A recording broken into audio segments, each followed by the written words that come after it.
అదే RTV app వార్తల్ని క్షణాల్లో చదివే అవకాశం ఉంటుంది. ఒక న్యూస్ పేపర్, ఒక టెలివిజన్ ఛానల్ మీ చేతుల్లో ఎప్పుడూ ఉంటాయి.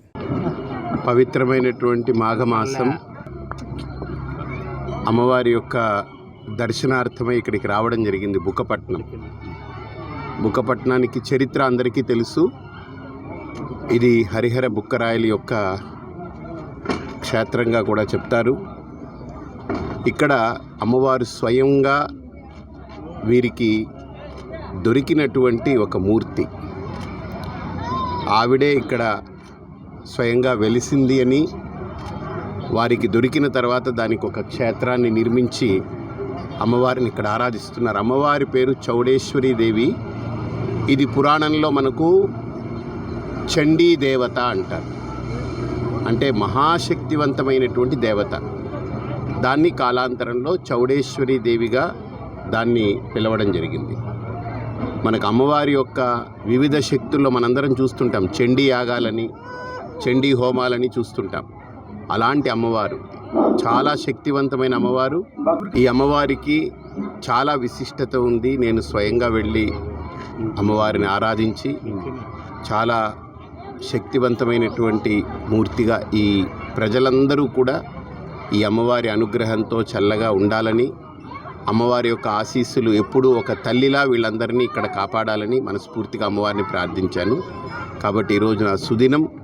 తప్పకుండా అది హిందూపురం అభ్యర్థిగా భారతీయ జనతా పార్టీ నుంచి వాళ్ళు పేరు ఖరారు చేయనున్నారు.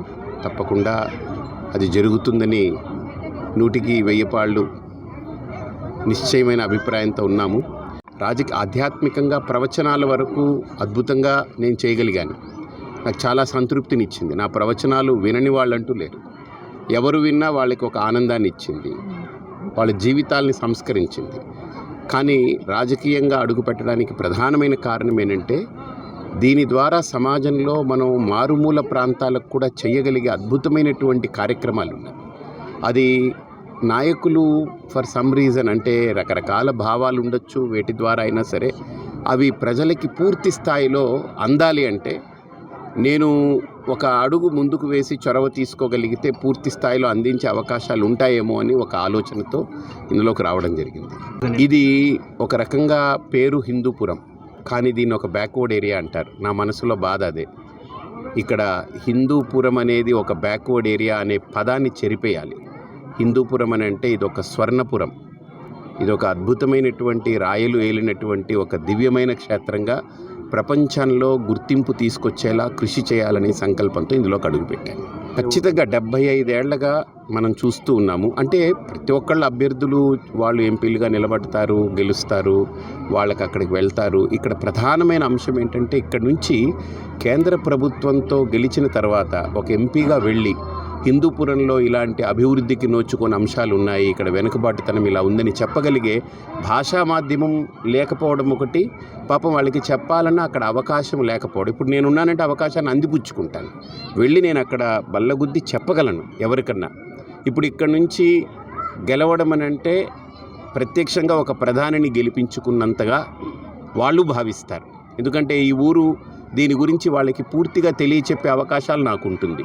నాకు భాష ఉంది, వాళ్ళతో సత్సంబంధాలు ఉన్నాయి.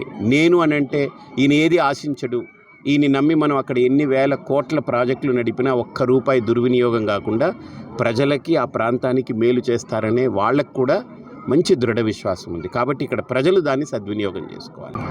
హిందువులంటే భారతదేశంలో ఉన్నటువంటి జనాభా హిందువులే. ఇప్పుడు మహమ్మదీయులు, క్రైస్తవులు రకరకాలుగా ఉన్న హిందుస్థాన్లో ఉండేది ఎవరు? హిందువులే.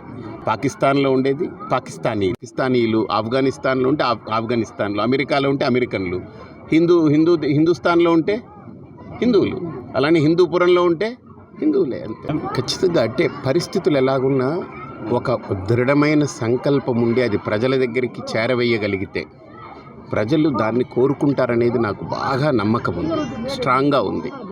ఖచ్చితంగా ఈ ప్రాంతంలో హిందూపురంలో ప్రత్యేకించి ఇటు కర్ణాటక ఇన్ఫ్లుయెన్స్ ఉంది, ఇటు ఆంధ్ర ఇన్ఫ్లుయెన్స్ ఉంది. అంటే 2 రాష్ట్రాల సంస్కారాలు ఇక్కడ ఉన్నాయి. కాబట్టి మనం ఇక్కడ ప్రజలకి మనం నిజంగా కనుక ఒక మేలు చెయ్యాలి అని ఒక మంచి సంకల్పంతో వస్తే ఖచ్చితంగా దాన్ని అంగీకరిస్తారు. దాని యొక్క పరిణామాలు మీరు చూస్తారు ఎలా ఉండబోతుందని.